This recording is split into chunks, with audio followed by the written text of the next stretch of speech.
how could an ordinary person travel to Russia during the Cold War? The answer to this question involves geopolitical factors and a bold move by one of the biggest airlines in America. In 1945, the Second World War finished, just to start a period of 45 years of political and military tension between two superpowers, United States and the Soviet Union. Suddenly, those two countries were isolated to each other, and for the next 23 years, there was no easy way for a Western citizen to travel to Russia. Services were restricted to a few flights to European cities such as Helsinki, and a traveler would need to book separate tickets to get to Helsinki on a Western airline, and then book a flight on Russian state airline, Aeroflot, to proceed to Moscow. In 1956, the USSR concluded bilateral treaties with the Scandinavian countries for routes to Copenhagen with rights to extend routes to London, Brussels, Paris, and Amsterdam. In addition, the Soviet embassy in Washington approached Pan Am's founder, Juan Trippe, about opening a route between the US and the USSR. Initial agreements were reached in '58, but the negotiations for the final terms extended until '68, when finally the North American carrier Pan Am and Russian Aeroflot inaugurated their services connecting Moscow to New York. Pan Am used Boeing 707 twice a week on the Flight 44 with a technical stop in Copenhagen.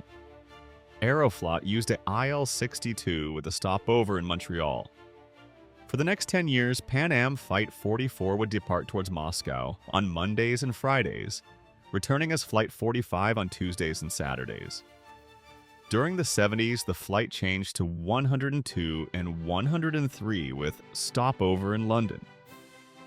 Later in the 70s, the route was served by a Boeing 747, with stopover in Frankfurt where the passengers would change the plane to a Boeing 727, part of Pan Am's European fleet, and then proceed to Moscow. Leave your comments if you want to know more about Pan Am's intra-German services. In 1978, the route was canceled, mostly due to commercial reasons, driven by low occupation. The route was reintroduced in 1986 with improved commercial agreements. This time, Pan Am could sell tickets for the European legs, not being restricted to passengers departing from North America anymore. Pan Am could also serve Leningrad, present St. Petersburg. Aeroflot hailed the new cooperation as Friendship Airbridge, and 3 Russian flight attendants would join Pan Am's flights to support Russian-speaking passengers. This cooperation extended until the end of the Soviet Union in 1991.